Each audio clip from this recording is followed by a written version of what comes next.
We turn them on and off after you're done speaking, but three mics can be on at once. So the mayor never gets bumped, but we might get bumped depending on the cycle of it. So if like everybody starts to get excited.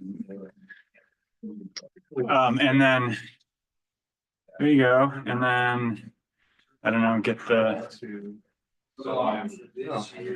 So that's probably from the last. Yes, it is. Yeah. So.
Okay, Madam Mayor, we are live streaming and almost recording and ready to go in just a moment whenever you are.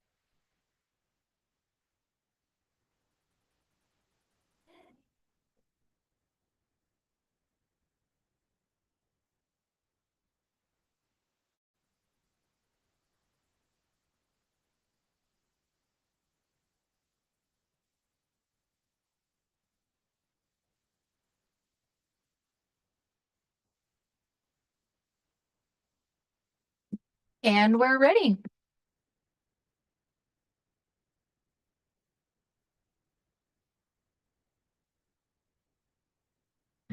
Thank you very much. It is 7 p.m. on Tuesday, November 25th, 2025, and I now call to order the 2172nd regular meeting of the City of College Place City Council. Madam Clerk, will you please take roll call? Yes, ma'am. Councilmember Cleveland. Present. I'm not seeing Councilmember Espinoza online. Councilmember Peterson. Present. Councilmember Sherman. Councilmember Boyle. Present. We do have a quorum. Excellent, thank you. Will you all please join me in the Pledge of Allegiance?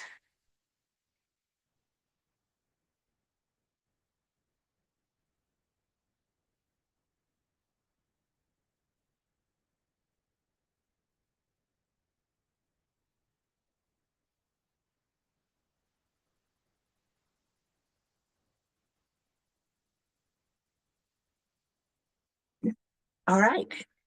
It's now time for public comment. Madam Clerk, did anyone submit a written comment in advance or request to speak via telephone or virtually? No, ma'am. All right. If anyone in person in council chambers would like to speak, please raise your hand. All right, seeing none. If anyone is in virtual attendance, wishes to speak and has contacted the clerk and has requested to speak, please raise your hand, pressing star now. Star 9 is used to raise your hand if you're connected by phone. No. All right, let's move on to the consent agenda. The consent agenda consists of the agenda for tonight, November 25th, 2025, approving the council regular meeting minutes from November 12th, 2025, approving the letter of support for the Walla Walla Valley Sweet Onion Bikeway, appointing Gayla Rogers to Planning Commission Position 5, approving the March 2025 financials. Is that correct, March? Updating the contract amount for Lions Park Community Center design services with Design West Architect. And excusing the absence of Councilmember Williams and Councilmember Lopez. Are there any items any member of the council would like removed from the consent agenda at this time? Make a motion to approve the consent agenda. We have a motion by Councilmember Sherman to approve the consent agenda, I'll second. seconded by Councilmember Boyle. All in favor, say aye. Aye. All opposed? The ayes have it and the motion is passed. Tonight is a big night for Mr. Carlton, who will be leading most of the meeting His favorite. and all of our favorite. It would kick off with 2 presentations. First, Mr. Carlton, what's that? Yes, I'm going. Okay. All right, no, it's not on the agenda, so let me just cut before. Sorry, Mr. Carlton, you're just gonna have to wait. I know you're really anxious to go. So we'd love to welcome our new city administrator, Troy Rayburn. Sorry about that. Welcome to the city. Welcome to the team. Welcome to the family. We are looking forward to our next great steps in building our city. And thank you to Councilmember Sherman and Boyle for reminding me that I hadn't even recognized you. I had lunch yesterday, so it's like we're old friends now, right? No, but truly welcome. We're excited to have you here. Thank you. And you're gonna find we're an easy group for most of the part. All right. So now we're going to go back to Mr. Carlton, now that he's had time to get everything in order. And he's going to present on the fiscal year 2026 to 2031 equipment replacement plan. Thank you, Mayor. This is a yearly plan we have. It's based on the next next 5 years. And if you can bring up the presentation.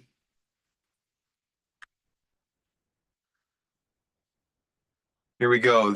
A lot of reductions, especially in 2026, due to fiscal constraints. There's not a lot on the agenda for replacements in 2026. Next slide, please. I'll try to trying to get through these things quickly because there's a lot on the agenda. I'll try to move through quite quickly. Next slide, please. So we do have this equipment replacement plan. It only includes items over $5,000, which is our capital minimum. And we also put statuses on each one of the columns to show the priorities. And then the year we focus on the most is the 2026. Next slide. Here's some of the purchases we've made this year. You can see the total is $843,000. Various pieces of equipment put in place this year. Next slide, please. Here is the summary of the equipment replacement plan for 2026, and you can see the amount anticipated to be spent is 831,000. Few areas, no spending next year. A couple, the police has one of the larger amounts. That is the leases on the police vehicles. And then in Public Works, we have I believe it's a dump truck for 285,000. That's the majority. Some other smaller expenditures among some of the other Public Works areas. You can see the allocation by percentage. Next slide, please.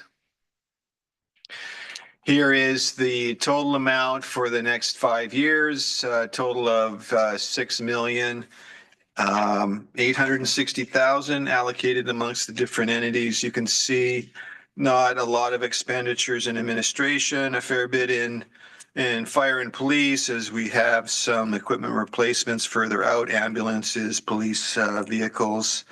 And then you get into the Public Works and just regular equipment replacement.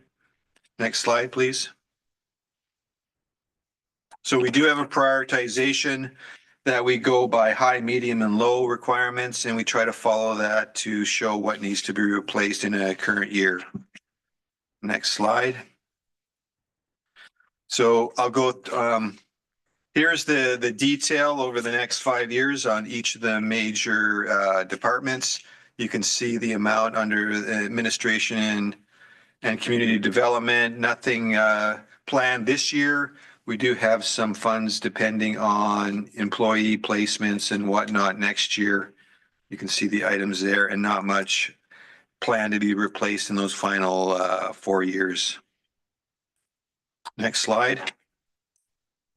Fire department, again, they just have their annual replacement turnouts in 2026, 27 through 31. You can see their major purchase of a brush truck is planned for 27, and just some smaller, and a new ambulance in 2028. That's the majority of the expenditures over that time frame. Next slide, please.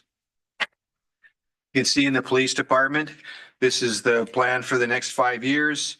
Majority of their costs are associated to the vehicle leasing program. Some other costs in there, as we do purchase a few of the vehicles year to year.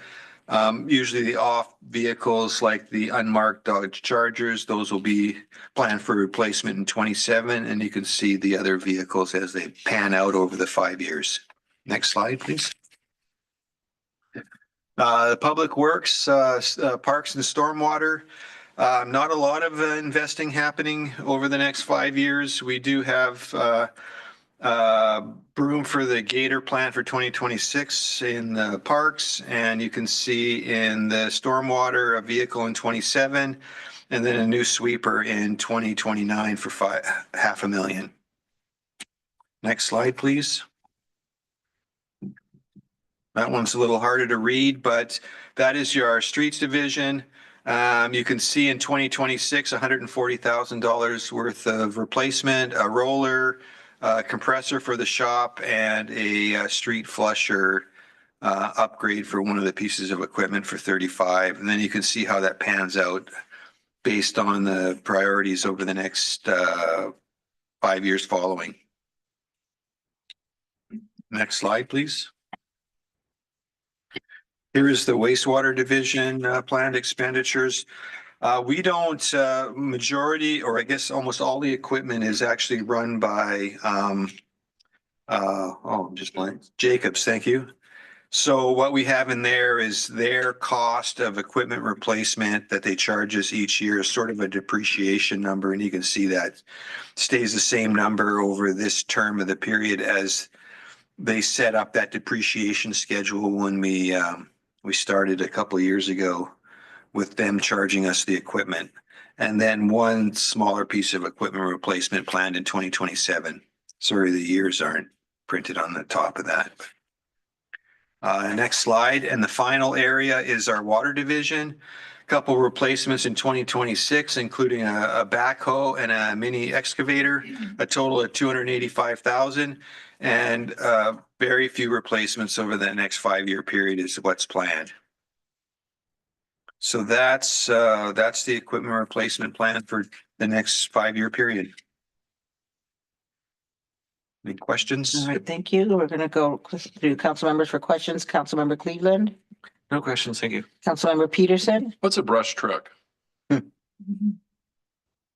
Robert can help me with that. Was that 500? Is that the? Oh, no, that's the fire. That's the, Is that their mob truck? is the mob truck. Yeah, to go out on, It's a tender?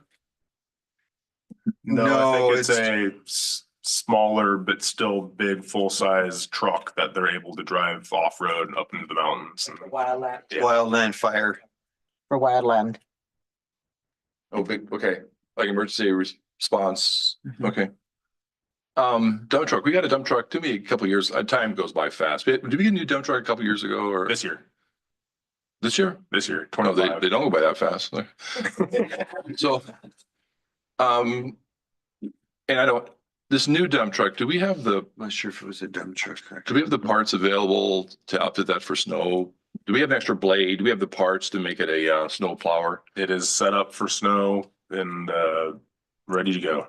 The new one coming, Correct. that's coming. Yep. Oh, we don't have a new one. It was, coming. well, I can't remember what was on there. It was, I Did think, you, if you mentioned a dump truck, I think it was purchases we made in 2025. Oh, okay. So we already purchased the dump no, truck. there was one other item in there.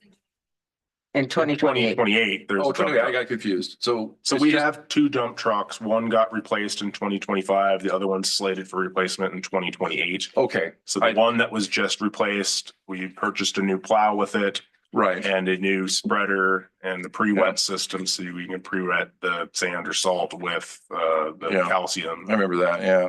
Sorry, I got confused. I thought there was another truck coming here this next year. Okay, thank you. Nope, not quite yet. Councilmember Sherman, No questions, thank you.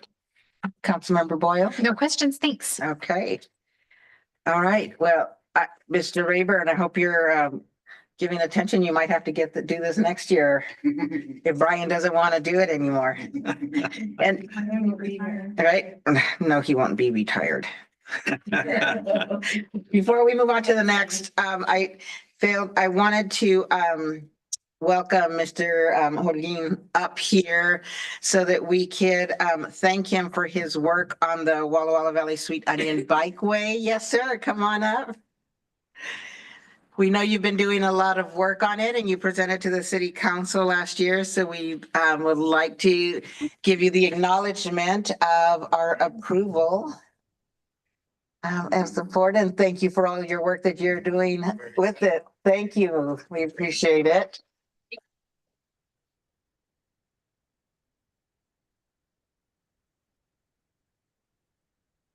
And thank you for bringing such great things to our community.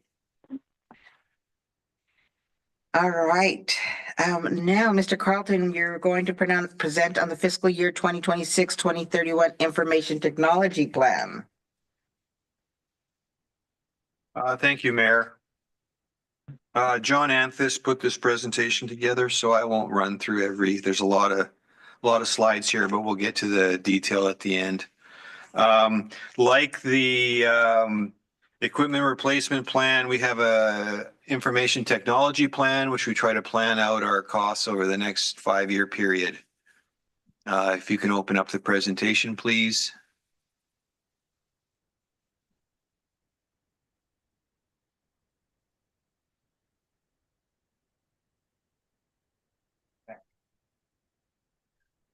Oh, look at it. No. Yeah, next slide. I won't, it addresses who is on the IT plan group, city council members. Next slide is a table of contents of what's in the presentation. Next slide is the methodology that we've gone through to identify the items. Again, a prioritization list is given. We are seeing an increased software maintenance costs due to corporate buyouts of software vendors, inflation, and significant contractor increasing, making IT budgets a challenge. Next slide, please. So here's our principles that we go by in the IT department, and then John is very well versed in all these areas. Next slide, please. Here's our existing environment. Oh, there we go. Thank you. It's the areas that John's focused on the last few years. A few of them, City Hall's network infrastructure, comprised of firewall and Ubiquity equipment. We have the City Hall and Police Department servers were replaced in 2024 and 2020 respectively. They're on a 6-year replacement cycle. Antivirus software was implemented. Workstations are current. They're on a 6-year replacement schedule, which we are caught up on. A number of different areas of software.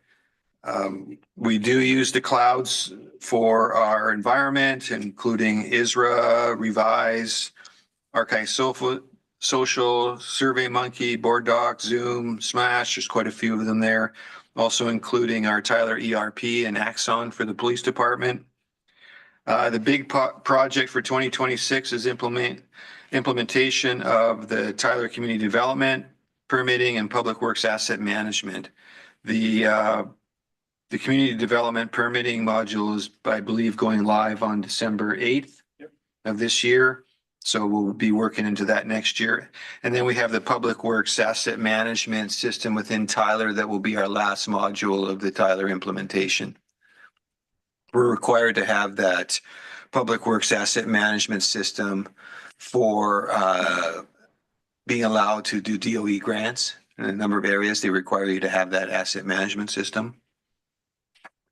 Next slide, please. Here's the summary of the timeline of expenditures over the next 5 years. Going from as low next year at 353,000 up to a total of $480,000 in 2031. So definitely costs do tend to go up over the years. Next slide, please. So that's not quite what our systems look like. Context there, that is the Public Works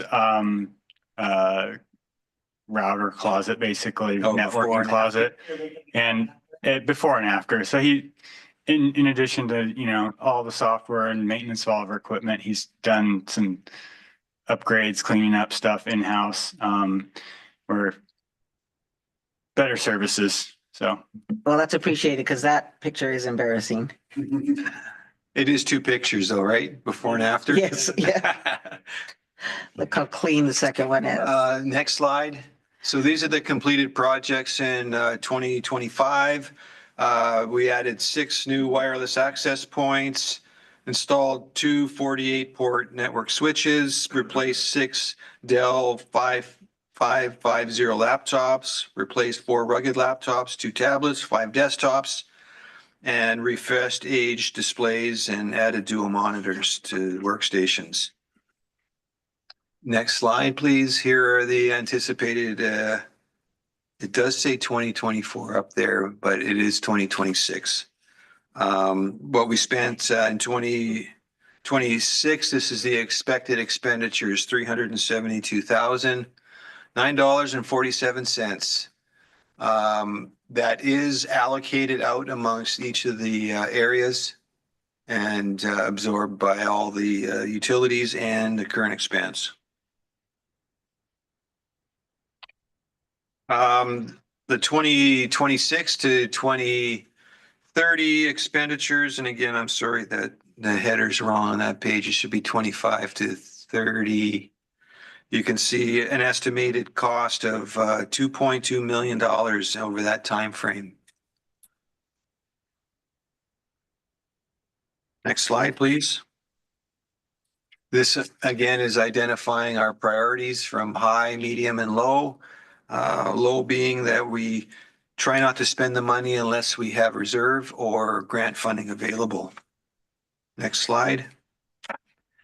In each of the next slide after this, the departments, what the priorities are for 2026.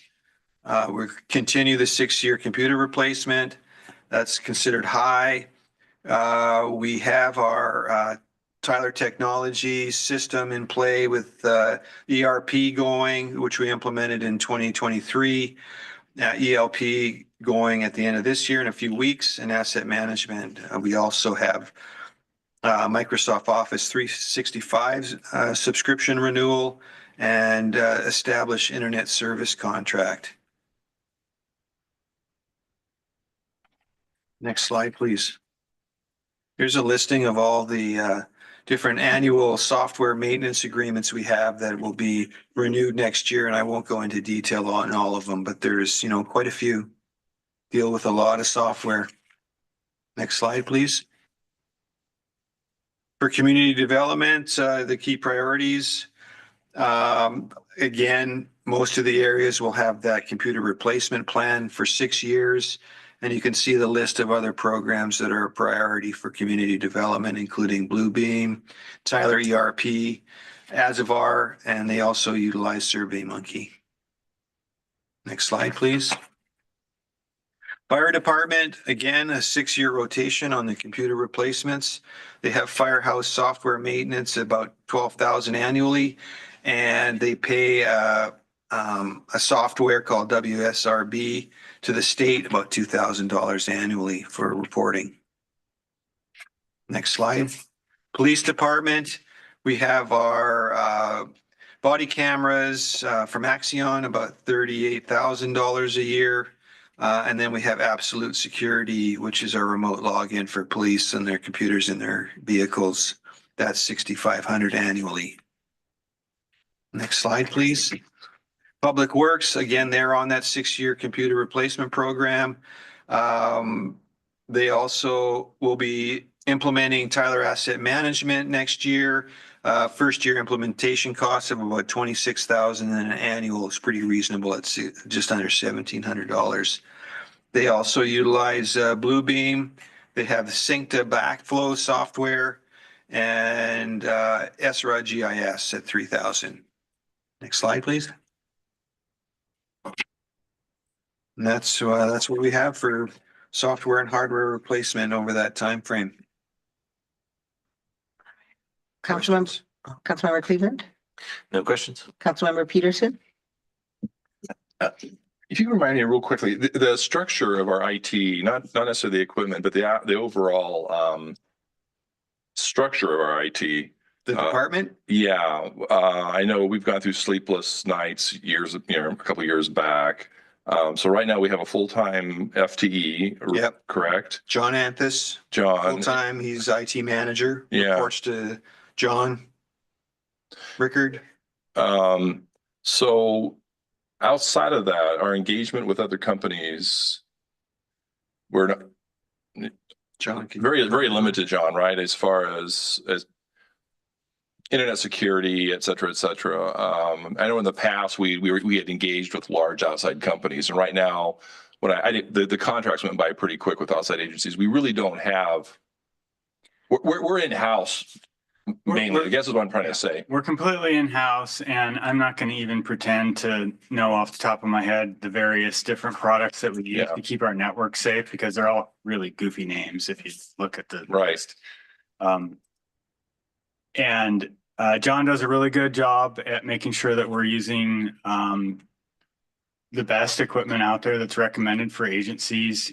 He stays on top of, there's a Washington State group of IT people that deal with government. And, there was a piece of software that a prior IT service provider was utilizing that is now like one of the worst pieces of software that you can use for protecting your organization that, John got rid of right away as soon as we came on board, and it's degraded over the years. And so he's doing a really good job to protect us. He stays connected with, our neighbors. And so I'm very, very pleased with him. He's doing a fantastic job. That being said, he is a person of one, so when he's away on vacation, I get a little nervous, but he's very tech savvy. He's able to remote into our system if he has to. He was in China last year or this year earlier for several weeks, 3 weeks. And we didn't have any issues, but he did have the ability he was checking in with me and, we do have, a person in the fire department that is very tech savvy that helped, the day-to-day services, when John was on that extended vacation, and that worked out really well. But probably in the next 2 to 3 years, we should be looking at adding an FTE to help, back up. And as we get bigger, it becomes harder and harder for him to keep up with things. Yeah. So, Right. Thanks, John. yep. Councilmember Sherman, No question. Councilmember Boyle. No questions. All right. I was going to ask what an ELP and ERP is, but I just Googled them. So now I feel that much smarter. All right. Thank you, Mr. Carlton. We appreciate you stepping up and doing those presentations. There's 2 public hearings on the agenda tonight. Mr. Carlton's going to present on the fiscal year 2026 to 2031 capital facilities plan. Thank you, Mayor. Just like the equipment replacement plan and the IT technology plan, we do project out our spending over the next 5 years. In this form, it's in the capital facility plan. Next slide, please. I presented this about a month ago to council, so I won't go into too heavy detail. It hasn't really changed, so we'll just try to push through it. This first page goes, what is a capital facility plan? I mean, many projects in the plan are prioritized throughout the year based on the pursuit and award of outside federal funding. A lot of that drives our projects, and on this capital facility plan, if there is funding in there that is described in future years, that is the target. So we typically, if we don't find the funding, the project won't move forward unless we have sufficient reserves in each of the funds in order to support that project. Next slide, please. Here's some of the completed projects in 2025. Lions Park completed this year, a total of $7 million. We completed that crosswalk over by the post office, $158,000. We purchased the property for the downtown parking lot project for $650,000. Completed the Southeast 8th sidewalk project for $900,000. Completed the Northeast Rose, that says pedestrian lighting project, but that project kind of got split up partway through, and it's really the road. Can you? No, it's the Rose Street lighting project. It's underway now. It will be completed by the end of the year. Same with that piece of the Southeast 8th Street project. All right. They're in construction now, but they're scheduled to be completed by the end of the year. All right, thank you. So that's a total of just over $2 million. We've completed the Lift Station 5 project at $2 million. The neighborhood sewer line project for another $2 million, and we did the well number 8 drilling. That number does say 514,000, but it was considerably more than that. I think it was closer to $2 million. Next slide, please. Here's our projected projects for 2026. These are the major projects we have in here, and they're broken up by the different entities and the color on the left-hand column. I won't go through all of them in detail. There was, in the initial project, we were looking at spending $800,000 to purchase the land for the police station, although in subsequent budget presentations, that was pulled off of that plan, and I mistaken it off here. We got the Lions Park Community Centers projected for $2 million next year. In stormwater, we have the decant facility on Owens Road for just over $2 million. Another stormwater project on Southeast Birch, 4th to 6th for $3.4 million. We have $1.1 million slated for the downtown parking lot project. We have a number of projects under the Safe Walk College Place program, a total of 3.3 million funded by a WashDOT grant. Again, in the streets, we have Majania Road. Project's been going on for a while. We're anticipating spending $9.6 million next year on that project. We have in wastewater, the treatment plant improvements is anticipated at $10 million next year, of which is funded by a number of different mechanisms, including the Department of Ecology. Underwater, we have the that says well number 8 development, but that should say well number 9. We've slated $4 million in there for next year spending. We have $8 million planned next year for the Reservoir 4, which is the water storage tank. And then the Reservoir 4 transmission main project at $5 million. And you can see the different funding mechanisms on the right-hand side. A lot of grants, a lot of low interest loans, and some reserve money as well. Next slide, please. Brian, can I ask a quick question? Yes. When you mentioned well number 8, that it should have been well number 9, is that for clarification? That is because well number 8 is now becoming well number 9. Is that correct? We will not have a well number. Well, well number 8 project is done, didn't work out. We're now moving on to well number 9. Yes. Yeah, there's another agenda item later this evening that I'll take a little bit more time to explain that, but yes, Okay, I just want to be clear that we're not going to have an 8 and a 9. that is correct. Okay, just, to keep all those well numbers, right? There's a map. Right. Like, Yellow. all right, thank you, Brian. Yeah, and they're working on a site for well number 9 location. Okay, thank you. Next slide, please.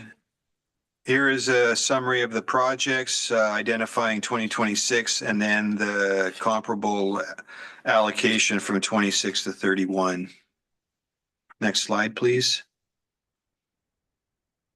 Here's the cost of the projects by department. And it's basically is a summary of what you saw on that first page. Total of just under $53 million anticipated for next year. Next slide, please. Similar slide here, combining the totals for 26 to 31, a total of 178, almost $179 million anticipated over the next 5 years. Next slide. All right. There's the prioritization again, medium, low, and high as our priorities. So we try to use that when we're anticipating which projects to move forward. Again, it's all depending on, funding, if we have the funding for the project. Now, each of the areas I broke down into the different areas. The first one here is our facilities. And you can see on the next slide, here is the projects that are in the works for the next 5 years.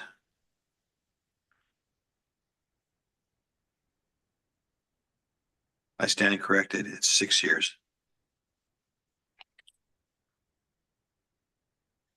I won't go through them all in detail. Unless you want me to. I think our young audience of here really wants you to go through them all in detail.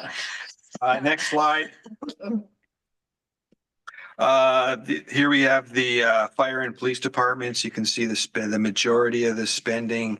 We're anticipating, we have it in the budget for replacement police station in 2029 for 15 million. The purchase of the land property, we originally had it in 2026, but due to financial constraints, we had to move it to 2027. So depending on financing moving forward, whether we can purchase that land. Next slide. This is the parks projects. You can see over the next couple of years, we've had this conversation before with council over the overspending on the Lions Park project. There isn't a lot of spending happening over the next 2 years as we try to recover from the loss on that project overspending. We do have the Lions Park Community Center in here, which we're anticipating moving forward. Again, it is dependent on funding, which we're currently working on, anticipating that project costing around $10 million. Next slide, please. Now we move into our infrastructure projects. And the storm projects is first on the list here. And you can see in the next slide shows a number of projects over the stormwater over the next 6 years. A total of $13 million anticipated. A lot of that spending is next year. We have our decamp facility at 2 million, and we have our Southeast Birch 4th to 6th at 3.4 million, of which it is fully funded between Department of Ecology for the decant and the low interest loan with the Public Works Trust Fund for the Southeast Birch project. And you can see the other smaller projects as they extend out over the 6-year period. Next slide, please. Now we move into our street projects. Again, the streets, as we've talked about before, are classified according to federal. We try to get as many classified as federal in order for us to qualify for grants. If they're not federally classified, funding is an issue with repairing the roads. We did implement the 0.1% sales tax last year for a transportation benefit district that is generating currently about $350,000 a year in money that we can use for road repairs. And that's a nice addition to the pot. Next. Here are the projects anticipated. There is quite a few projects. Sorry, I crammed them in on one sheet. Just to go through some of the major ones. The 2026 ones we already talked about. But we do have the work going on the East-West Road, which for the new area over at Stone Creek, moving into there. And then the bigger projects occurring over the next couple of years with smaller projects projected out over the next six years. Next slide, please. This is a continuation of the streets projects, so we're really anticipating a lot of work on the roads over that next 6-year period, and you can see them broken out. We have the roundabout on State Route 125 and College Avenue at 4 million. We have the Public Works yard replacement in there for just over 16 million anticipated construction in 2028. Of course, depending on funding. And then we have the Whitman Home Depot commercial intersection that's in there at 1.2 million, and then some other projects as they expand out. One of note is the Southeast 12th, Larch to Myra. We're doing a lot of work on 12th, those various phases of the projects over the next few years, but you can see we're anticipating the complete pave on that in 2031 for 3.2 million. Next slide, please. Our wastewater projects, that's an overview of our wastewater treatment plant. That's one of the major projects we have going over the last couple of years and moving forward. The next slide, please. Here's our projects, and you can see the wastewater treatment plant is the first one in the list there. We're anticipating spending $10 million next year, of which is funded by a number of categories, but a majority of it is a loan grant with the Department of Ecology. They gave us $10 million of grant and $10 million of low interest loan. And then $5 million anticipated in 2027. Some other smaller projects moving down the list, and you can see how it extends out over the 6-year period for a total of just shy of $18 million in spending. Next slide. So our water projects. A number of water projects going. Again, in 2026, I previously discussed those, but some carryover at well number 9 development. $2 million anticipated next year as we're trying to get funding for drilling a new well. And then $4 million in the prior year for finishing the well house and that sort of construction. We currently have money for well number 8 that was committed by Department of Health that we're trying to get transferred over into this new well. And that's currently in the works. So hopefully that will happen. The Reservoir 4 storage tanks anticipated spending $8 million next year and 12 the following year.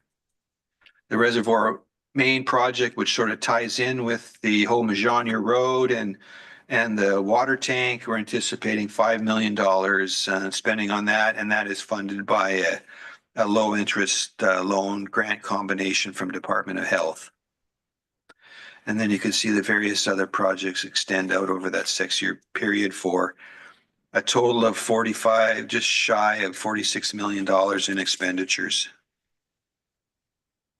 And that's where we stand on our 6-year capital facility plan. Questions?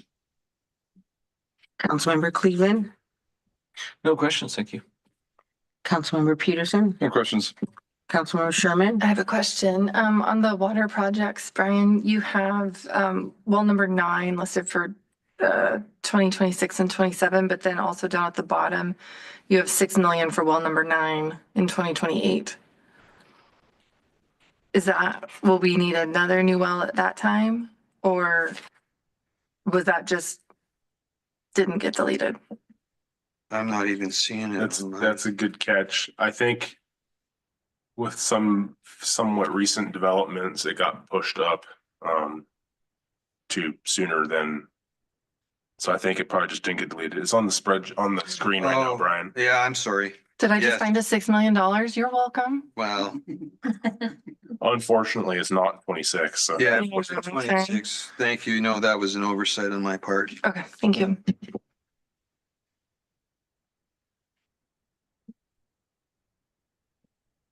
Councilmember Boyle, No, thank I think it was originally in the plan as a new well in that year, but we were moving forward with well number 8, and it sort of has morphed into a different project. okay, and I want to check, I saw an email come through from Councilmember Espinosa saying that he couldn't log in via Zoom and that he was gonna try to log in via telephone? Is that him? He is on telephone, yes. Okay, Yes. Councilmember Espinosa, can you hear us? I can. Can you hear me? Yes, sir, we can. Welcome. Sorry about the Thank you. technology trouble. Do you have any questions or comments for Mr. Carlton? No questions. Okay. All right. If there's no other questions, I will open the public hearing. Madam Clerk, did anyone submit a comment in advance? No, ma'am. Okay. If anyone in council chambers or in virtual attendance would like to speak, please raise your hand now. If you're via telephone, *9 will raise your hand for you.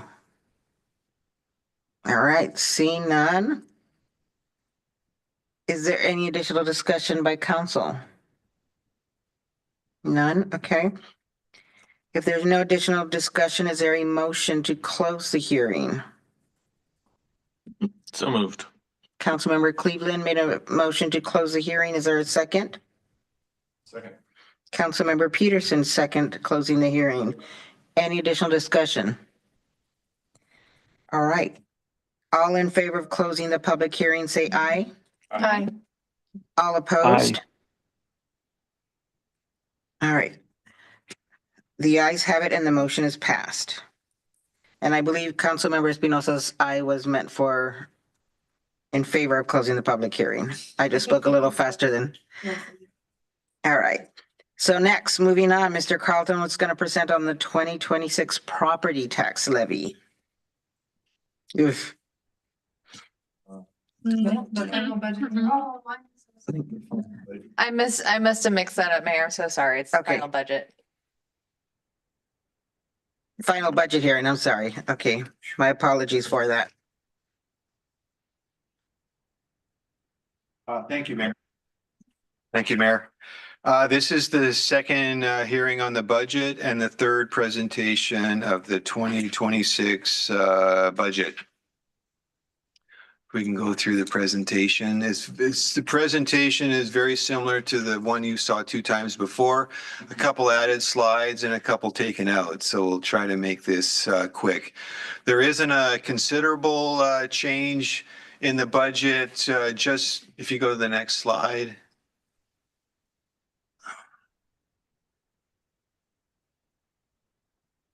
This was the key assumptions, and this hasn't changed from when in the first 2 budgets.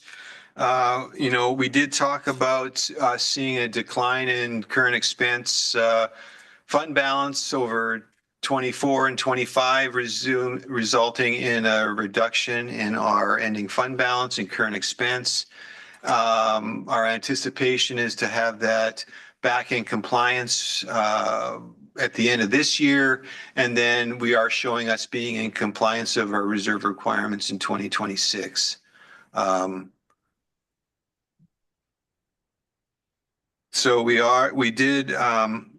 do have in there a spot that says we recommend moving the CE fund balance, the current expense reserve amounts into current expense. I do have that included in the opening balance for 2026, so it would have to happen for 2025, but I'm really not going to know until February, March of 2026 when I'm closing out 2025 whether we're going to need that funds or not. Based on our current bank balances and where we're at, I'm a little optimistic that we may not need that entire amount, but time will tell. So when that time comes, I will have to bring to council if we do recommend moving that reserve money into current expense. And we don't have to do that before the end of this year? No, it Okay. only needs to be done for when we actually need the money. So I'm going to leave that out until next year. So we don't know if we need it at this point. I'm hoping we don't, but the time will tell as we finish processing our month ends. Sorry, you're talking about the reserve? The reserve amount, Okay, which is sorry. in there at 500, just under 500,000. Okay. So you're not moving it before the end of the year?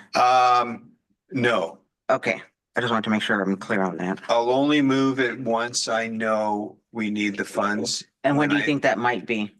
February, March. I'm sorry, I missed that. I was reading this. Okay, thank Yeah. you. So if it's required, then I'll bring it to council at that point in time.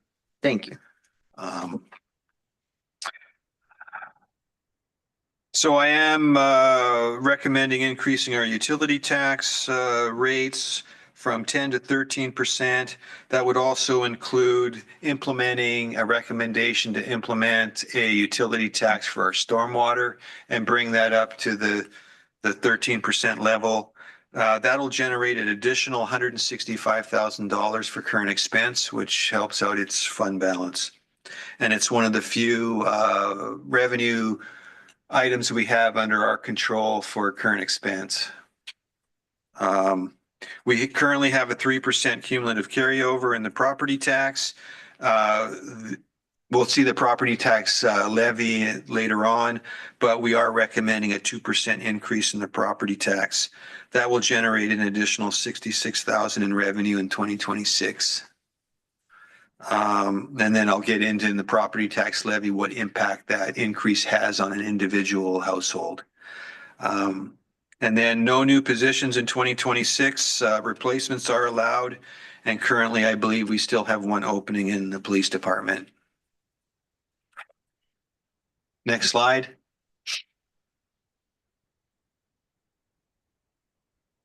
Here's where we currently stand. That ending fund balance of 12,550,000 is actually an increase over the last presentation. I did work through in reconciling the capital accounts. There was some, I don't know if you'd say errors, but in cross-checking between our funding mechanisms and reserve requirements, we were kind of overstated on our expenditures. So the ending fund balance actually has come in a little higher than anticipated.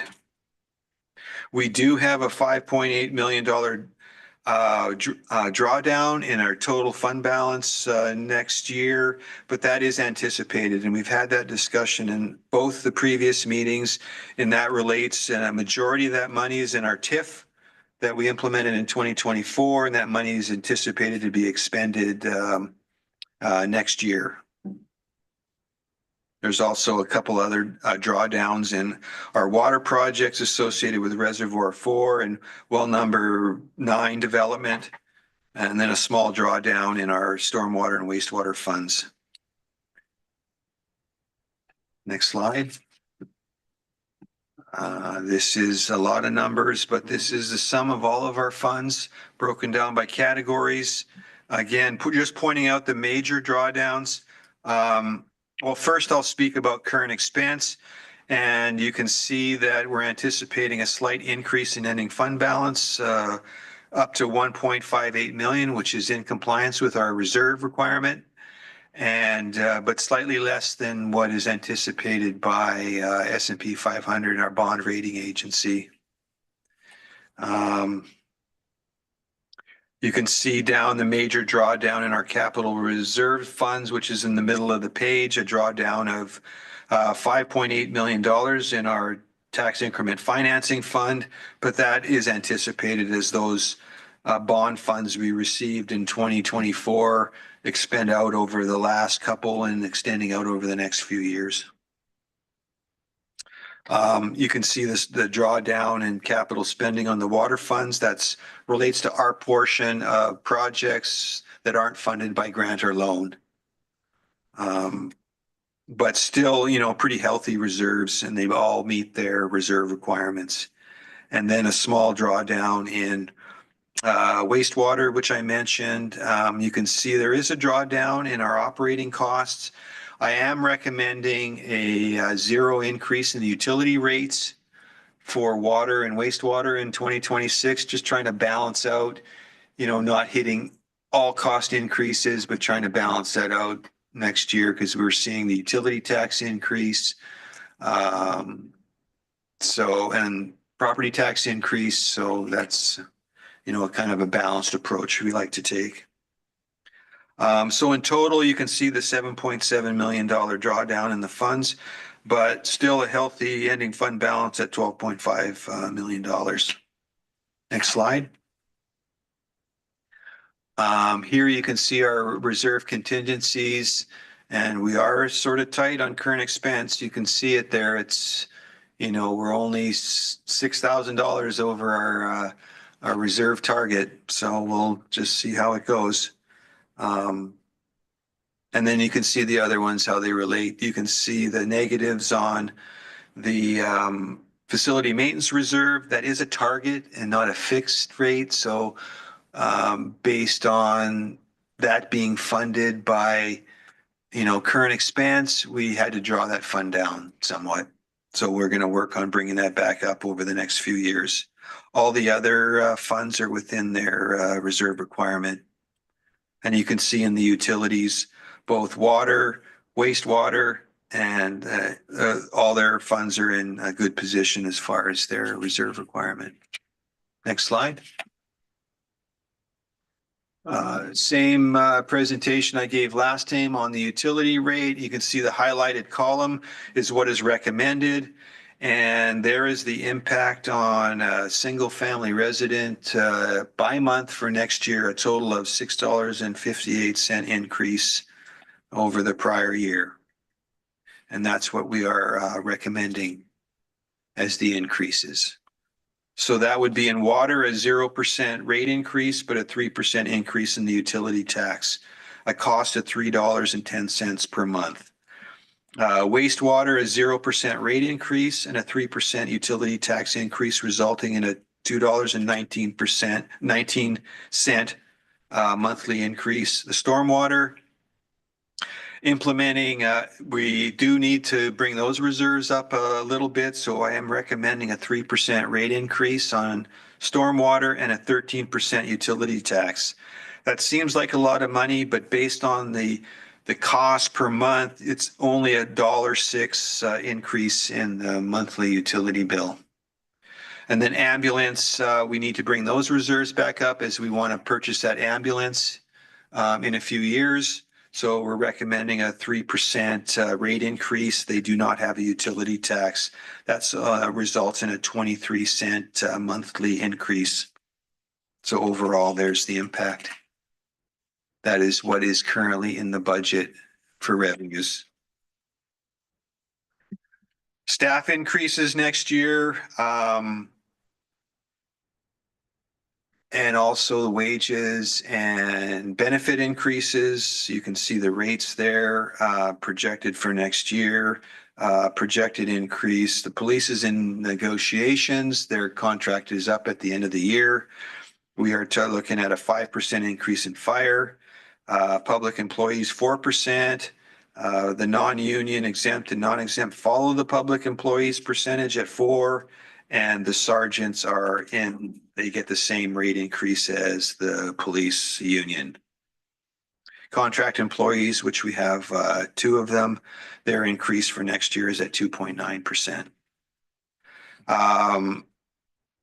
The health insurance increases, you can see that there is a lot of not increasing next year, which is, I guess, a positive. For the police, the health is increasing at 5% with no other increases.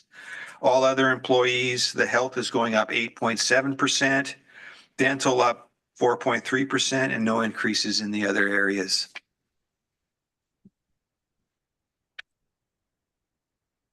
Next slide, please. Just an identification of the key projects for next year. We anticipate spending, just over $48 million in spending next year on capital projects.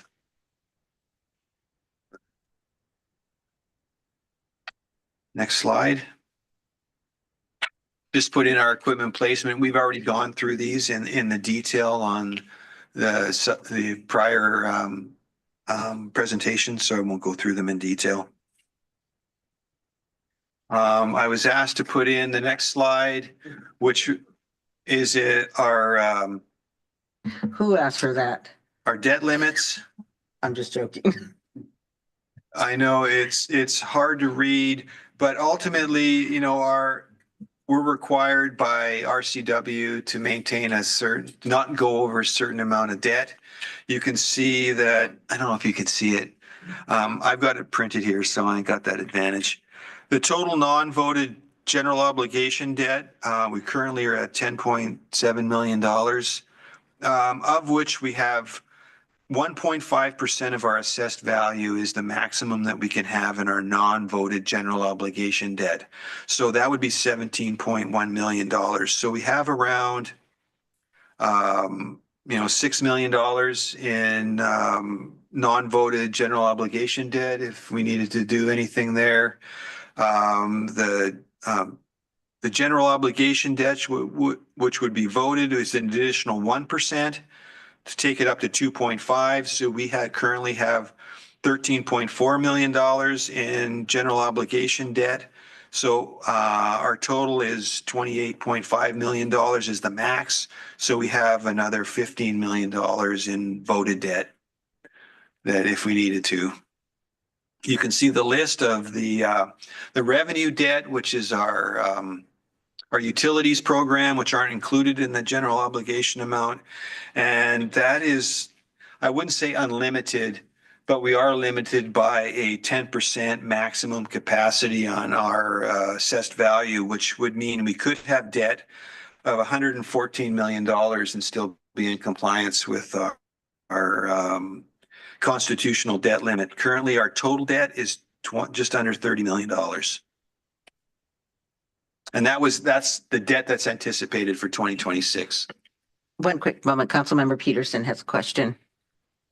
No, I think this would be great if we could make this a permanent part of the budget package as we go forward. And I think last year I had asked for something like this, and I think it was Councilmember Lopez perhaps that had this time. This is it's good because it's a lot of times we sit here and we listen to the fact that there's a $20 million expenditure and it's a grant and it's something else and it's a low interest loan. Well, that sounds cool, but at a certain point, I start to get a little nervous about the accumulation of all the low interest loans, but it's nice to have reassurance from you that we're. Yeah, and we're about $2 million a year in loan payments Yeah, no. currently. Yeah. So, yeah, if we could make this a permanent Sure. part of it, Yeah. yeah, if that's okay with you, yeah, okay, thanks. Yeah, it's all done as part of the process. And that's the next slide is where we're at in our budget process. And we're doing the final hearing today. Oh, yeah, it's hearing, and then the adoption planned on the December 9th meeting. And then there's a few things I have to do after that, but I'll continue to look at line items for discrepancy. I know I got contacted today about a couple changes, small dollar changes, but we'll present those at the last meeting. And then final council approval on December 9th. Questions? All right. Councilmember Cleveland. No questions, but thank you for all of your work. All right, I'm gonna go up to Councilmember Espinosa. Is he gone? Yeah, I'm so sorry. Oh, he's- quick question.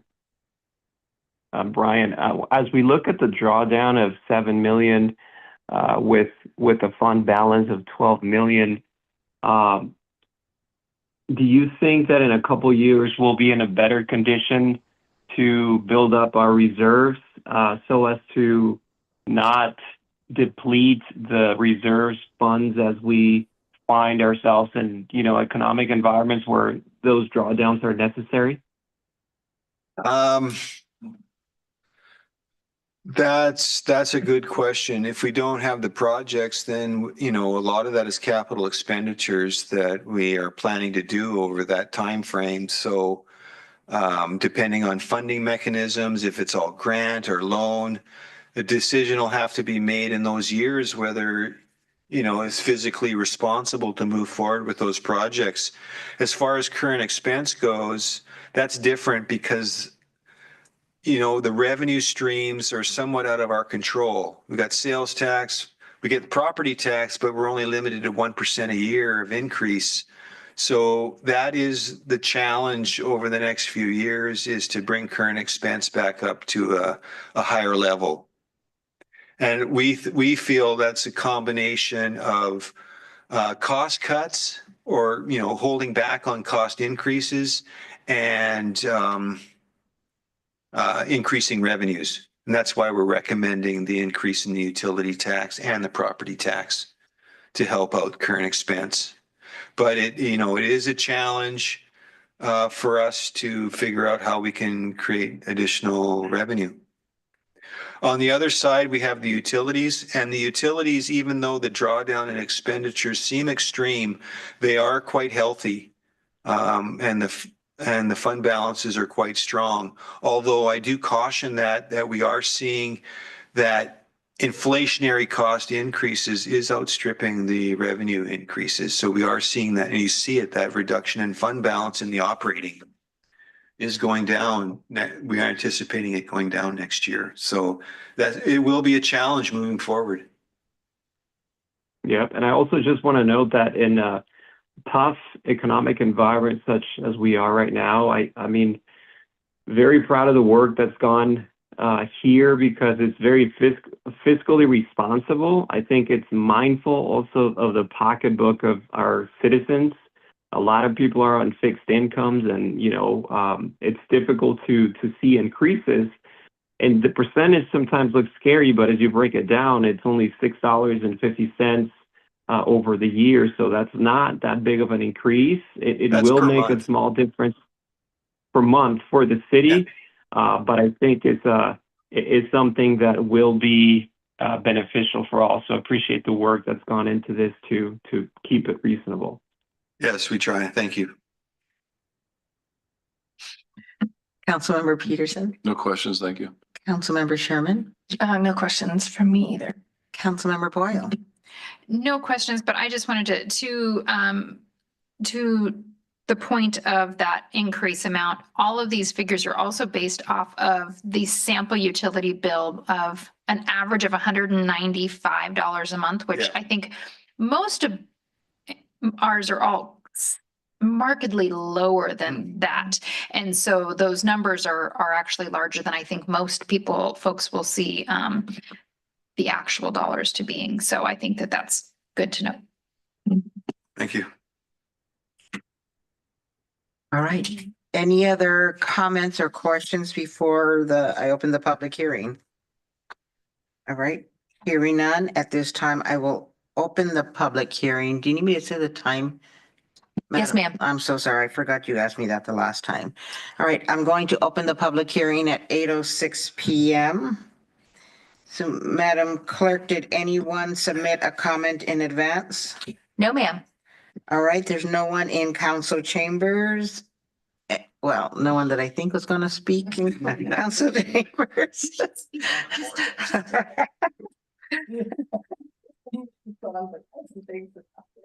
Right. Don't get HR started. All right, and if there's anyone attending virtual via telephone, *9 will raise your hand if you're to connect you by phone. Show their faces anymore, or they can just connect? I'm just curious.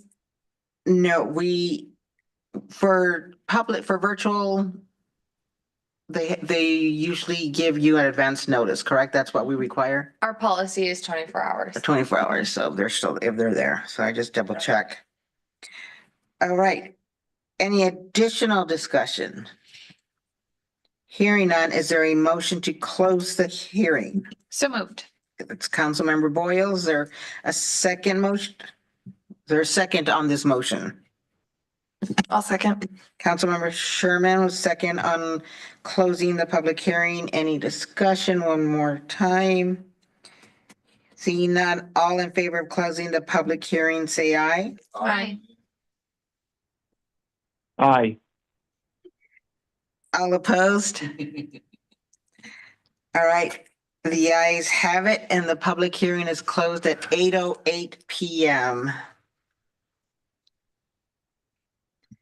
All right, now on to action items.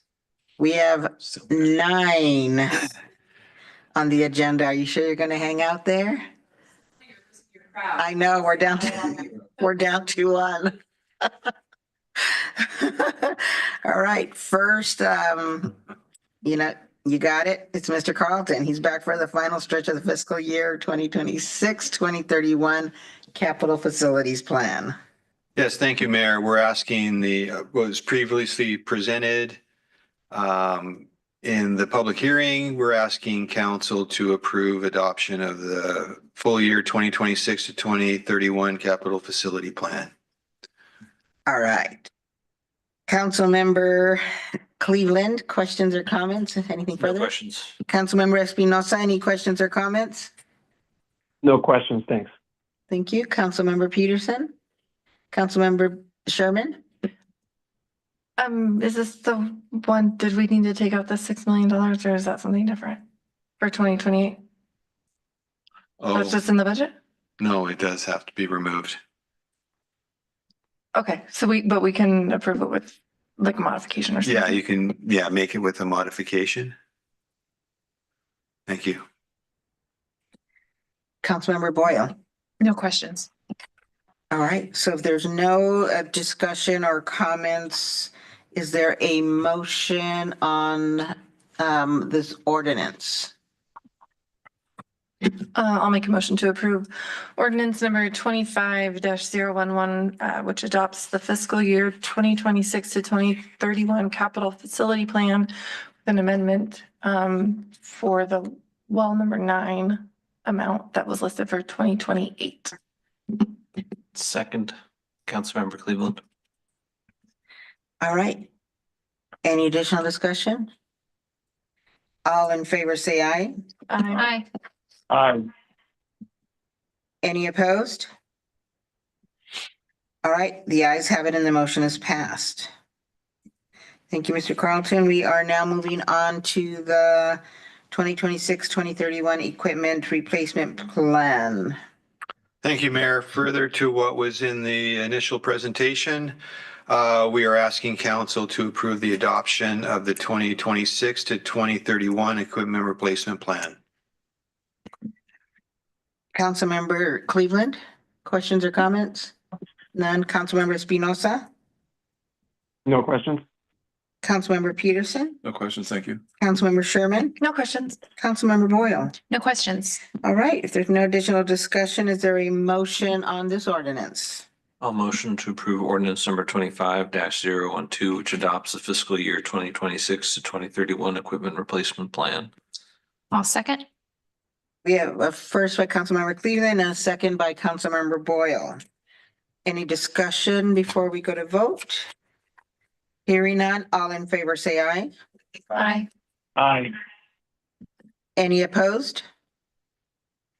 Right, the ayes have it and the motion is passed. Next, Mr. Carlton will present on the fiscal year 2026-2031 Information Technology Plan. Again, thank you, Mayor. As following the presentation earlier this evening, we're asking council to adopt the full year 2026 to 2031 Information Technology Plan. Thank you. Councilmember Cleveland, questions or comments? Councilmember Espinosa? No questions? Thank you. Councilmember Peterson? No questions, thank you. Thank you. Councilmember Sherman? No questions. Thank you. Councilmember Boyle? No questions. All right, we have no additional discussion. Is there a motion for this ordinance?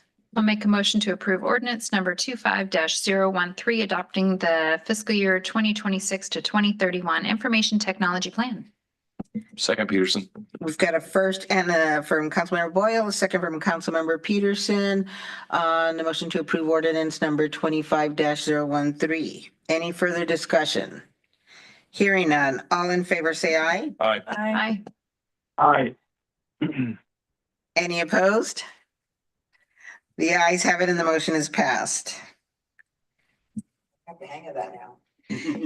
Next, Ms. Garcia's is back. So to present on the 2026 LTAC funding recommendations. So she's going to give Mr. Carlton a break. Thank you, Mayor. I will temporarily give Mr. Carlton a break. Before you is just the proposed funding for Lodging Tax Advisory Commission that was presented at the last meeting for hopefully council approval. All right, Councilmember Cleveland, questions or comments? No questions. Councilmember Espinosa, No questions? Councilmember Peterson, No questions, thank you. Councilmember Sherman, No questions. Councilmember Boyle. No questions, but I will recuse myself from the vote. Okay, and Councilmember Boyle's gonna abstain from voting, or recruits herself from the voting. I do, I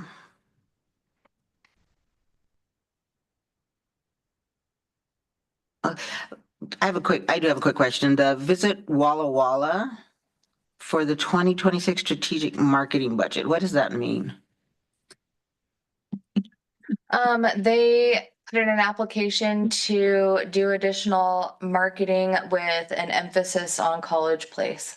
Okay, so is this in addition to that Visit Walla Walla guide? That was the impression I got. It was Okay. different. Okay, and I think it's great. I just want, I'd like to get a little bit more than, 2 pages.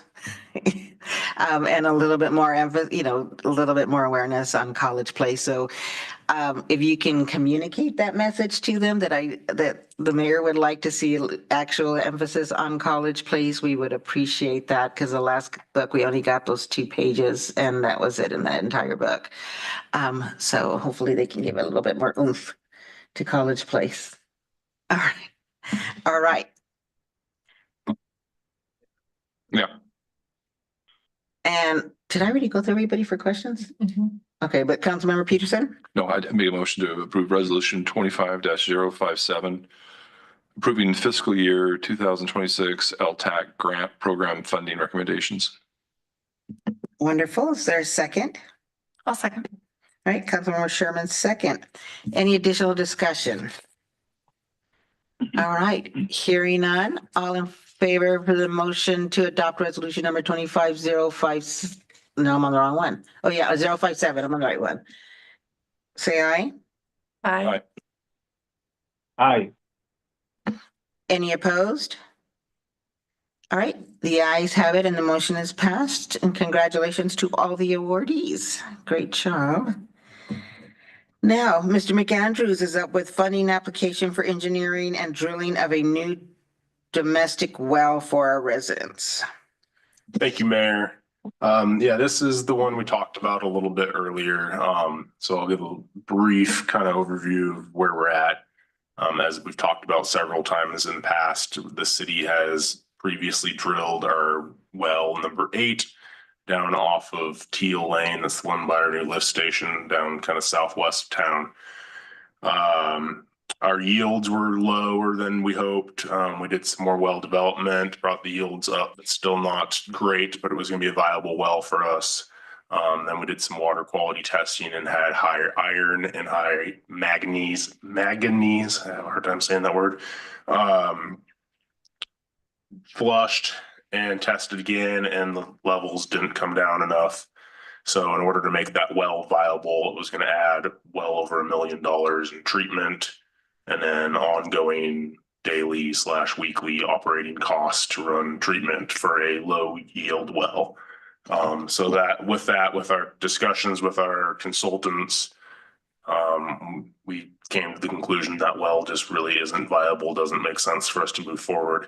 And so as Brian alluded earlier, we instantly moved into conversations with the Department of Health funding, who we have funding in place for the well house, and are working with them to hopefully be able to roll that over to a new site.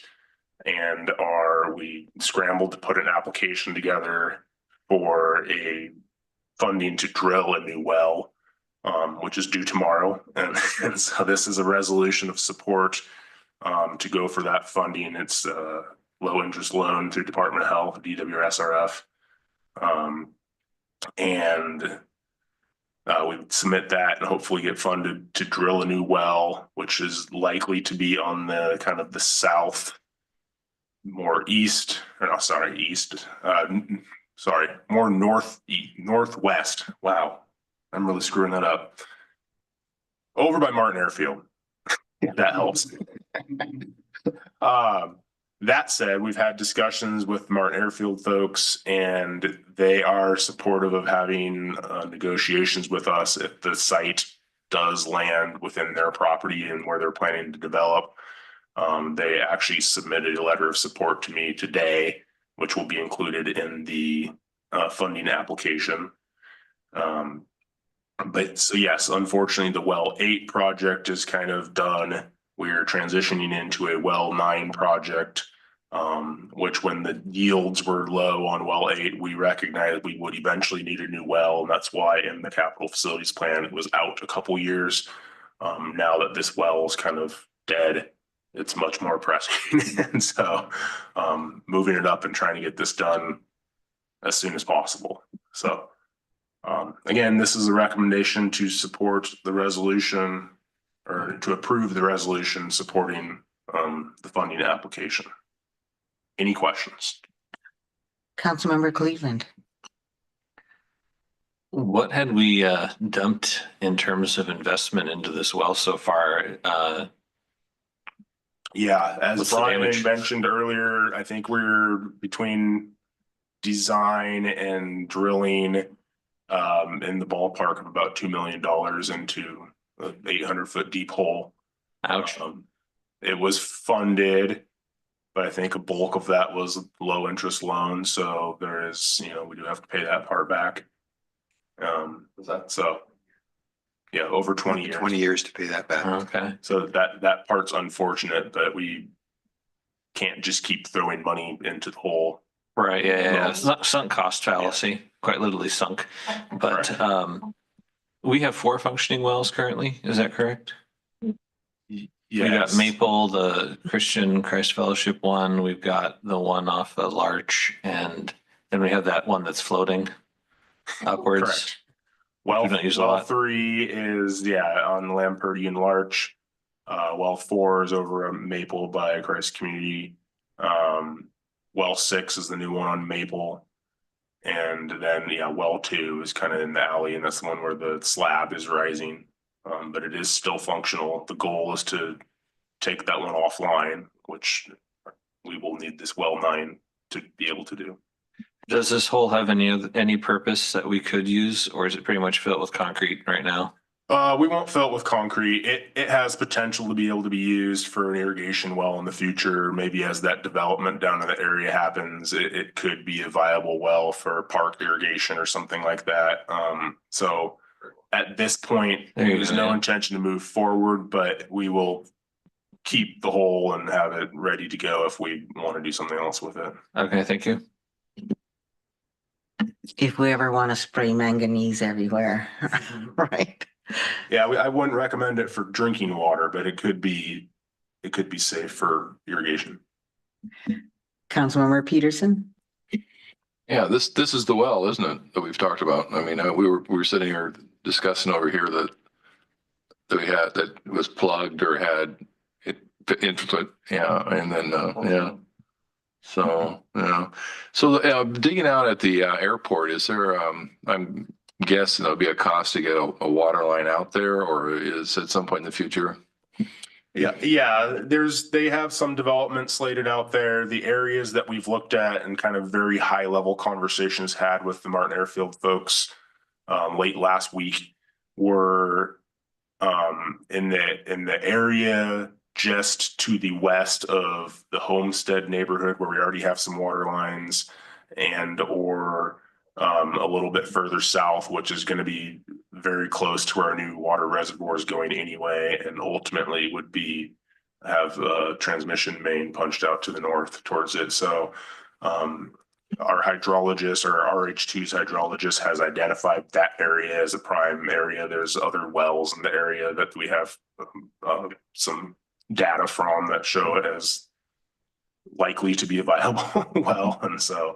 And the Martin Airfield folks seem very interested in working with us and recognize the benefit to them and the community. So, well, I guess I would say I'm sorry, I mean, I'm sure you were sitting in your office or something, somebody came in there and handed you a piece of paper and said, guess what, and you went, really? So, yeah, thank you. Councilmember Espinosa, my apologies, I skipped over you. Well, no problem. Do we have an idea of what the capacity of this new well will be for our community? Capacity, do you mean like how much yield we'll get, how many gallons per minute? Correct. We do not at this point. And things are moving very fast. I know there's some other wells in the area that our hydrologist has indicated have good flows. So it's too early to tell, and we've had some kind of very high level discussions about how to proceed, and we will look at options of potentially drilling a smaller hole first to get some more data, but there's costs associated with that as well, and then you have to re-drill a bigger hole. So we're looking at those things. We want to make sure we don't end up with another well 8 situation. So Okay, thanks. Councilmember Sherman? No questions, just more well stuff. Thank you, Robert. I did include a map if you I was gonna thank you. I was gonna thank you for the lovely map. That's all I've been looking at. That's why I don't have any questions. Yeah, The map says it all. I was looking at the map. So thank you for that. I was gonna ask questions about ones that aren't ours, but I said, you know what, I'm not gonna ask any questions. I'll leave it alone. That's a tomato. All right, so there's no other discussion. Is there a motion for resolution number 25-058? I'll make a motion to approve resolution number 25-058, which supports a funding application to DWSRF for engineering and drilling of a new domestic water well for the city's water system. Thank you. Is there a second? Second, Peterson. Councilmember Peterson, we have a first and a second for resolution number 25-058.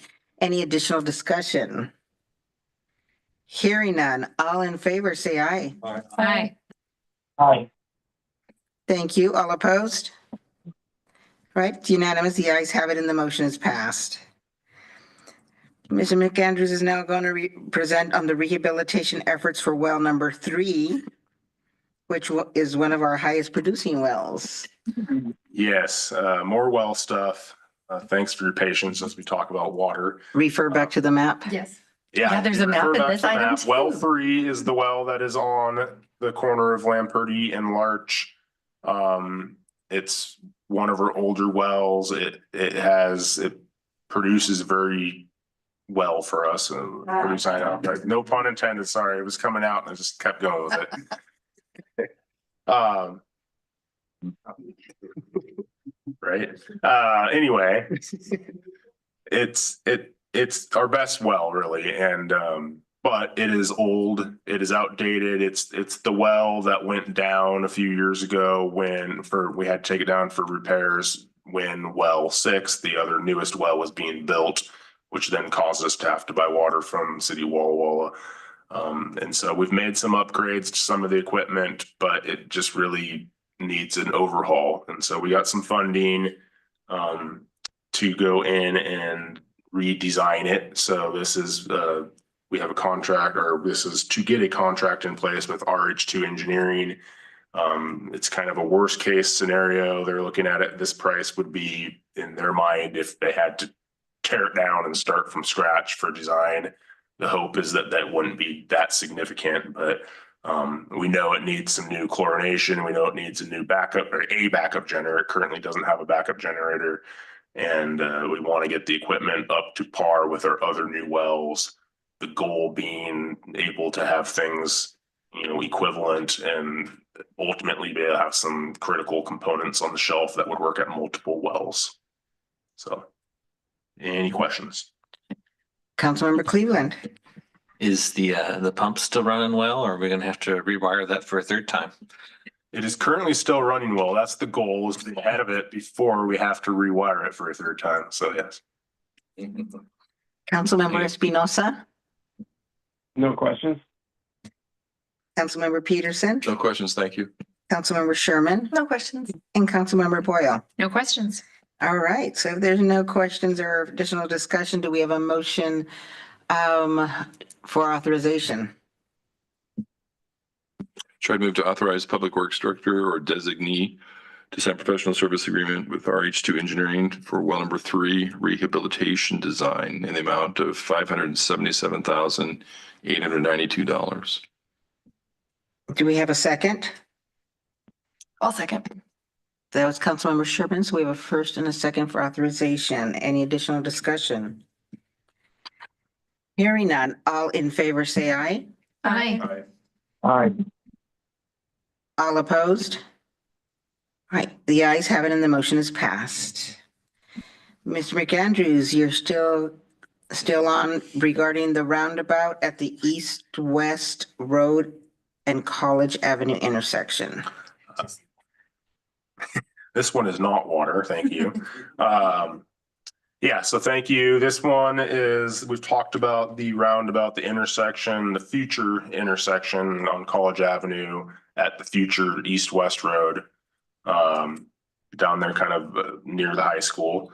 The JEB Engineers is working on design of it and has identified a little bit of right of way that's necessary in order to be able to accommodate the future roundabout. Also, in our discussions with them, we expressed the interest in having this roundabout be a little bit more robust than one of those ones you've seen in Walla Walla that's just flat with brick. And it being kind of a primary entrance to the city, wanting to have a little bit more of a monument and kind of welcome to College Place type thing. So I see my statue. there you go. We'll talk about maybe putting you in the middle. No, regardless, so it's an amendment for design to include the right-of-way appraisals and negotiations and acquisition, as well as design of kind of an entry monument and some irrigation for the landscaping around that roundabout. So yeah, with that, I'll open up to any questions. Very nice. Councilmember Cleveland. This is only tangentially related, but How are new streets named? Is that something that the developer chooses? Is that something that we choose, or do we just refer to the east-west road until such and such a date that it opens, or? There in our addressing ordinance, there are rules for street naming streets. For instance, like if you want to name it after a family member, they have to be deceased, things like that. So, and then council ultimately, unless it's part of a platting process, like in a subdivision, council like would ultimately have the approval, I believe, of the naming of the street. Okay. My hope is that it doesn't continue to stay the east-west road. Yes. We'll actually give it a name at some point, but it's still conceptual at this point. Now I'm gonna start thinking. Good question. Yeah, we don't often get new roads, do we? I would, the property owner that dedicated the right of way, Mr. McKiernan calls it Murray Boulevard, I believe. That has not been like accepted by anybody, but I'm just throwing that out there so you're aware that that is a name that he uses. And there are documents out there that it has been called that, but that is not a formal or official name. We need something with a wow on it. All right. There you go. Councilmember Espinosa, No questions? Councilmember Peterson. Councilmember Sherman. No questions. I don't even think I could say that name, to be honest. But could you spell it? I don't much to spell it. Yeah, don't even ask me. I couldn't even say it. No questions. Councilmember Boyle. There you go. I can't get through. There you go. Oh, geez, we're getting really goofy. All right. On that note, is there a motion to authorize? This is getting too fun. All motion to I authorize. move to authorize. Oh, go ahead. Go ahead. Go ahead, Councilmember Espinosa. I move to authorize Public Works Director or designee to sign contract amendment with JUB Engineers for design of the East-West Road and College Avenue intersection, increasing the currently authorized amount of $82,600 for a new total contract amount of $318,800. Second, Councilmember Cleveland. Thank you. We have a first and a second. Any additional discussion? All right. All in favor, say aye. Aye. Aye. All opposed? All right, the ayes have it and the motion is passed. Thank you, Robert. And we're almost getting there. Oh, so you're not done, Brian. You're back with the fiscal year 2026 property tax levy. Thank you, Mayor. This is coming to council for approval of our property tax levy for 2026. It's due to the county today, but I'll send it in at about 9 o'clock if it's approved. This is the same presentation you've seen twice. If we just go through the slide and get to the point where we're showing we are recommending a 2% increase. That will leave us with a 2% carryover into the next year. Just get to that one. So there you can see what our recommendation is and what the increased cost will be. You can see it highlighted in the center right column at 2%. Having an increase on our portion of utility or property tax for a single family resident average price in College Place would increase their property tax. $8.50 is what we are recommending. Just when we were having fun. All right. And that is incorporated currently into the budget. You know what's happening. That's, yeah, it's for the average. I went online and looked at what the average cost of a home is and then, just came up with what the calculation would be.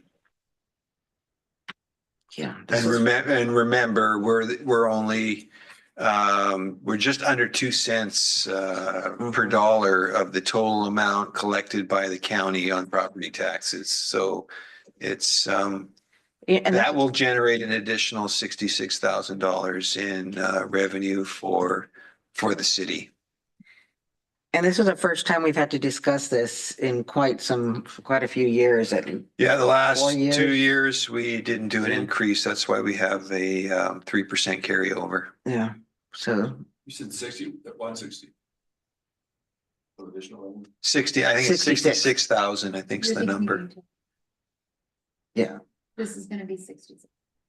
yeah. So total citywide, it brings in just 66,000, not just, but for 2%, yes.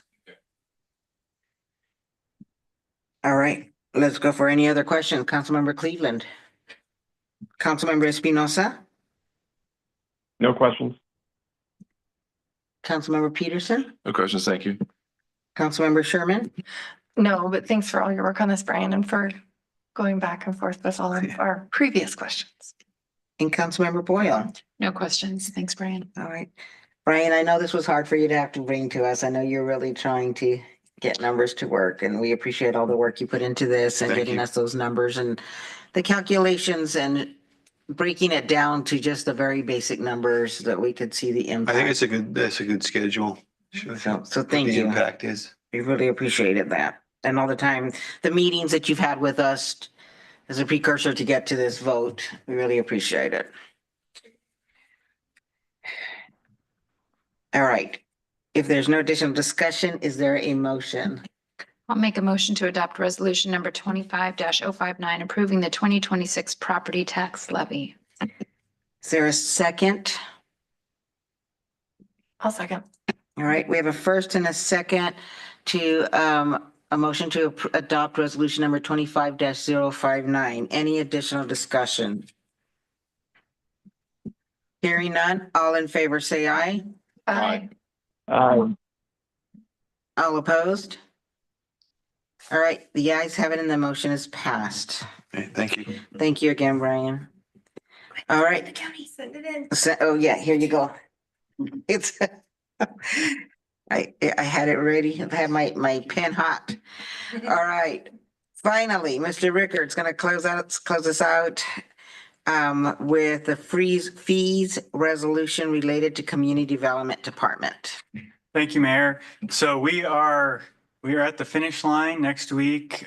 Community Development will be in training all week for our new software system. And then the following week, on December 8th, we will go live with that. So our permitting will all be through Tyler Technologies, their enterprise permitting and licensing. Part of that update or part of that implementation process required plugging fees into that program. So we had to do some tweaking here and there. And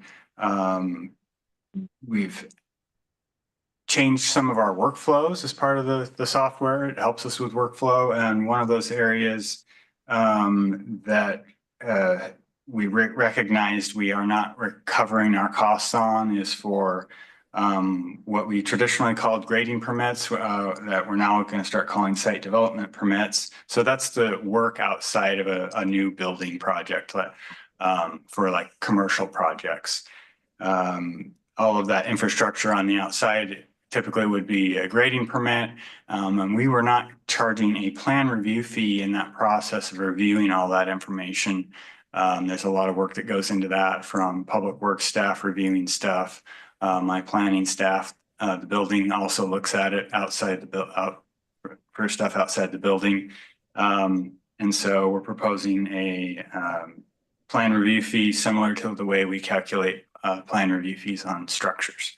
The other change that we're recommending an implementation on is a IT technology fee to help us recover some of our costs for the yearly operational expenses of the software program itself. It runs us about $21,000 a year to operate that software. And so we would like to recover some of those costs. The Walla Walla County charges a similar 3% technology fee on top of their permits. They're in the original agenda item that I prepared. If you were reading this over the weekend, you would have seen that I said that Walla Walla also charges the technology fee. They have not implemented that, so I made that correction in the packet. But West Richland charges a 2%. Moses Lake is 3%. We also looked at City of Seattle. They're charging a 5%. Clarkston is a 6% technology fee on their permits. And then lastly, I would point out that staff internally looked at the idea of charging credit card transaction fees. The county or some departments of the county are charging a credit card transaction fee. And the city of Walla Walla also does. I think they're at 1.5%. And that's something that I think at a future date we should look at. I think Brian estimated for our utility and building permit fees that we are paid with a credit card, we're paying around $100,000 in credit card transaction fees. So that's and that really, the way I view it is a convenience fee. You can still walk down to City Hall and pay your, utility bill, your building permit with a. I think the debit cards charge those fees as well. But we pay those fees. More transaction costs. Yeah. Yeah. The big impact is when somebody's walking in to pay for a new building permit, and that's when it really starts to rack up. But those businesses or homeowners always can walk down with a check as an option if they don't want to pay for that convenience to collect on their air mileage or whatever. So those are the big changes. A lot of it is just the moving things around and some small charges here and there on permits that we weren't collecting. Just kind of keep up with the Joneses and make sure that we're trying to cover some of our overhead. I have a quick question, and I don't know if you know the answer. Maybe Mr. Mahalik can answer the question. How is us covering those debit card or those credit card fees not considered gifting of public funds? I would defer to Brian on that. I don't know how that. That was, and I'm not sure the answer, but it was brought up initially years ago when Sarah Kilgore was finance director, and it was deemed at that point that it was not considered gifting of public funds. Okay. I haven't investigated further. One thing I do know as far as those fees go is that if you have charging credit card fees, it has to be consistent across the city. Sure. You can't pick and choose who pays the fee and doesn't pay the fee. So, and also in conversations with Mr. Rickard, we have a lot of increases in this year. So we're trying to balance that out by not just ramming in all the fees into something we can address in a future budget.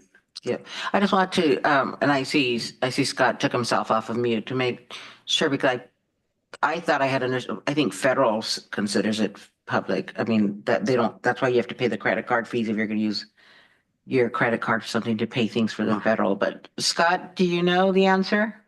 I have not. I don't know the answer off the top of my head, but I am a little bit concerned that could be considered gifting of funds.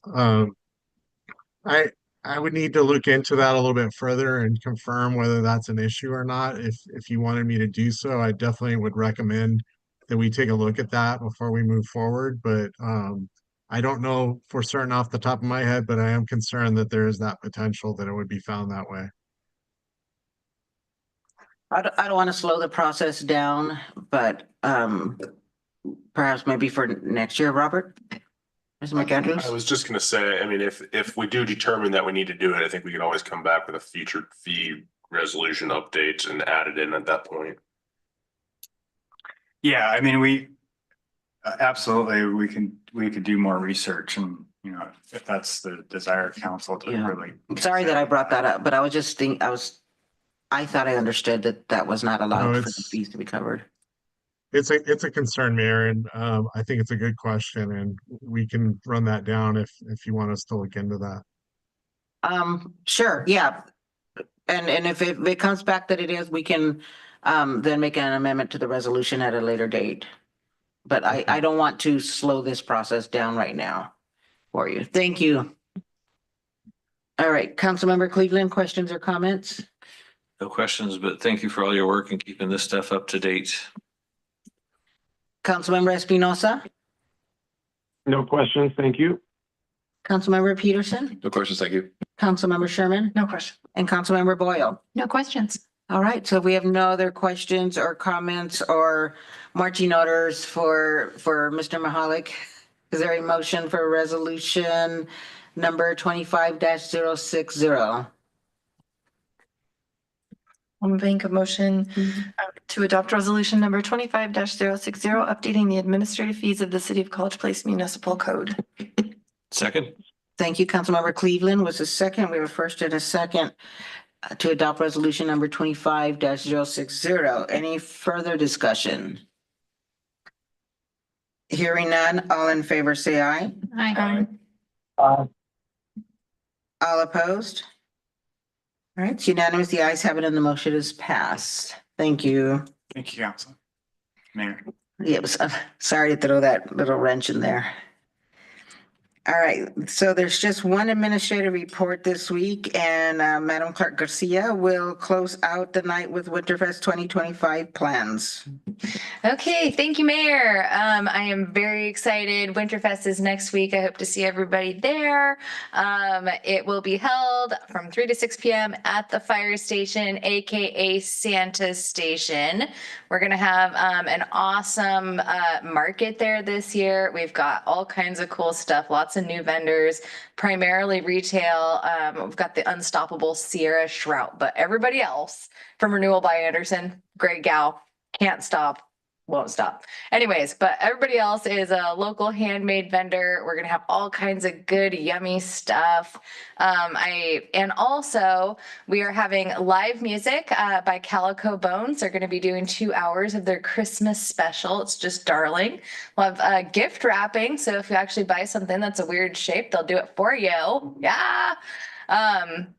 We'll have huge donuts. We'll have mini donuts. We will have coffee, Italian sodas, hot cocoa, hot cider, and cotton candy Red Bulls. As well as the Firefighters Association is putting on a kids zone kind of deal. Word on the street is that maybe the Grinch will be there. That's not true. I'm not coming. Well, we need you. So the kids can get pictures with Santa or the Grinch. The firefighters are going to be putting on the kids zone. They can play games, do crafts, receive lots of prizes. Amazing Andrea and awesome Alicia will be hosting their elfification station, and I came up with that word. And so kids can go in there and they can become elves or whatever, snow princesses, snowmen, Sasquatches, reindeer, gingerbread people, and they'll get a holiday themed balloon animal. So every kid gets to leave with a present. I think that's really sweet. Provost team is handing out 1,500 glow sticks to make sure that we light up the night. And well, I already told you guys about the market, gingerbread house decorating contest. We have the most signups we've ever had. Same with the parade and same with the vendors. It's going to be awesome. This might be the best event I've ever done. And I really hope that you guys all are able to make it. So, ta-da. Thanks. So come do your Christmas shopping, support our small businesses, our tribal businesses that are going to be coming and selling their wares, get some gift wrapping, and then we get to watch an awesome parade afterwards. Hopefully it's a little warmer than it's been in, I think, well, Maybe just not right I've heard it's snowing outside as we speak. here. I heard that. I don't know. I don't know, bite your tongue. I know. I can't see. Yeah. So I'm happy to answer any questions. But yes, thank you. It says. Your phone says that? Yeah. I'm kind of looking outside and it looks white and I just can't tell if it's reflection or. So, for but it is exciting and this is going to be so much fun. Christmas, all the food, the music, the shopping, Santa, I think it just sounds wonderful. Thank you for that. So I hope to see everyone there. Come celebrate with our community for the holidays, get our parade going with gotta get our street nice and full. All right, so there's two informational reports in your packets if you haven't read them. So as of now, the December workshop, we do not have anything on the agenda, is that correct? Yes, ma'am. So at this point, December workshop is going to be canceled because we have nothing for the agenda. So feel free to do whatever you want that evening, but just, maybe, Still get together and have snacks? right. Just reminisce about how much fun you had at Winterfest. It won't have happened yet. Yes, Winterfest is next week, Yeah, the workshop would be too. Tuesday. Oh, then, okay, then spend your time thinking about what you're gonna buy at Winterfest. Thank you. I already blew that one, huh? All right, so we're down to closing items. City Administrator Rayburn, again, thank you. We hope you found this interesting and excuse our goofiness, but this is what you came to. I enjoyed it and it's kind of helps the evening progress. I would like to say real quick, a big thank you to everyone. And as you get to know me better, I'm big on thank yous and expressing or conveying appreciation. I think that's important to civility. And I would like to start with Sean. Sean has been wonderful since I walked in the door for the public reception 2 months ago.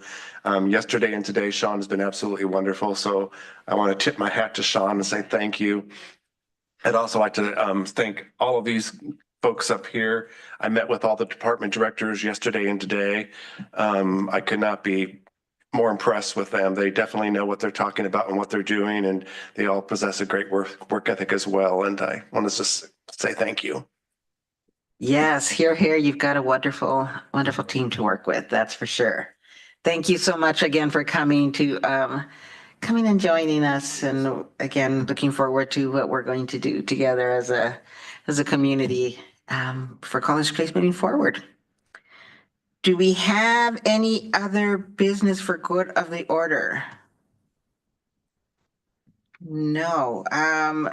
Don't forget December 9th. If everyone can be here in person, we would like to get a group photo. So again, wear your, ugly Christmas sweaters for that photo. It's gonna be on the internet like all the time. Oh, yeah, Christmas, that's right, the matching Christmas PJs, Christmas story PJs. How about that? Do not Do talk not down talk to you. about the matching Christmas PJs. It's my favorite part of Christmas. Much to my kids' dismay. Much to your kids is right. Nope, love it. All right, so on that note, do we have a motion to conclude? So moved. So moved. Thank you. Thank you. So we've got a first, and Councilmember Espinosa, did I hear you second? I'll second. Thank you. So if there's no objection, the meeting is concluded at 8:54 PM. Thank you, everyone. Good evening.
Staff meeting tomorrow at 9 a.m. I'll probably log in.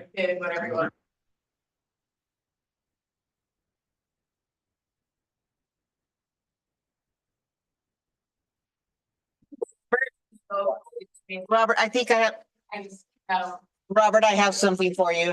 Everybody made it. Yes, it says to get, don't you wish?